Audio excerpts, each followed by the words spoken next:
चांगल्या पद्धतीचं शहर झालेलं आहे. या सगळ्यामध्ये प्रवास शहराचा पाहिलेले इथे सगळे ज्येष्ठ पत्रकार आहेत. त्या सगळ्यांना आपण इथे मनोगत व्यक्त करण्याची संधी देणारच आहोत, कारण त्यांचे विचार ऐकणं हेच आपल्यासाठी आज महत्त्वाचं आहे, कारण त्यांनी दादांचा पूर्ण आणि यापूर्वी तर सगळेच जणांनी बातमीदारी केलेलीच आहे.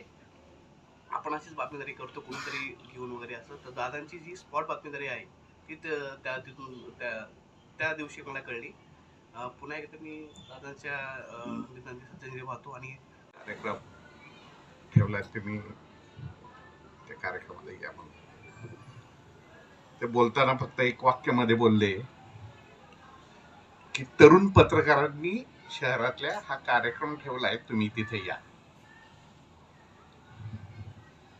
सगळ्यात महत्वाचं, वयाच्या 66व्या वर्षी दादांचं दुःखद निधन झालं,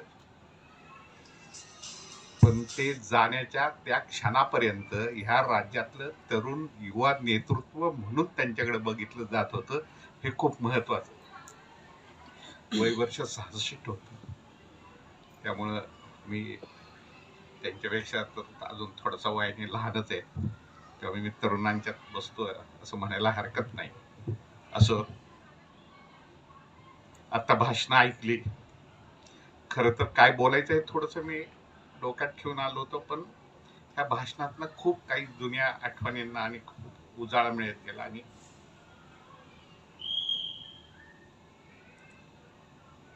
साधारणतः 1991 म्हणजे 1991चाच काळ.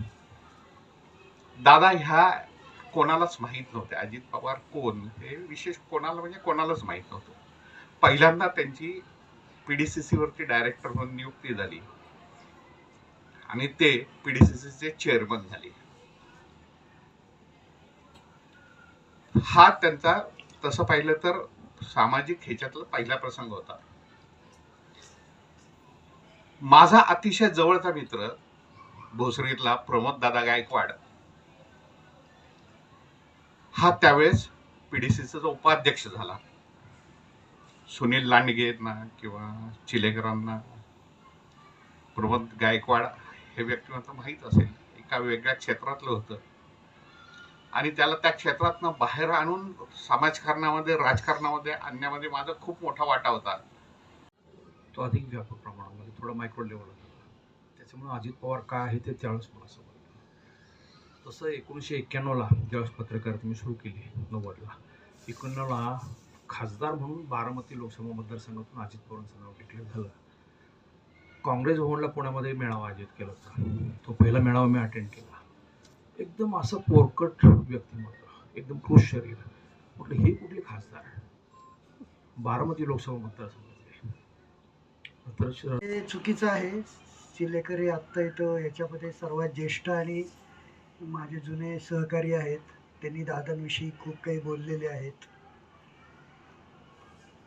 अजितदादांचं वैशिष्ट्य मला जे जाणवलं, कारण माझी पत्रकारितेतली सुरुवात देखील अजितदादांच्या राजकीय कारकिर्दीबरोबरचीच राहिली.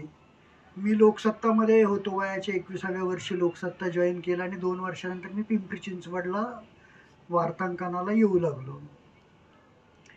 त्यावेळेला रामकृष्ण मोरे आणि अजितदादा असा संघर्ष त्या काळामध्ये जोरदार होता.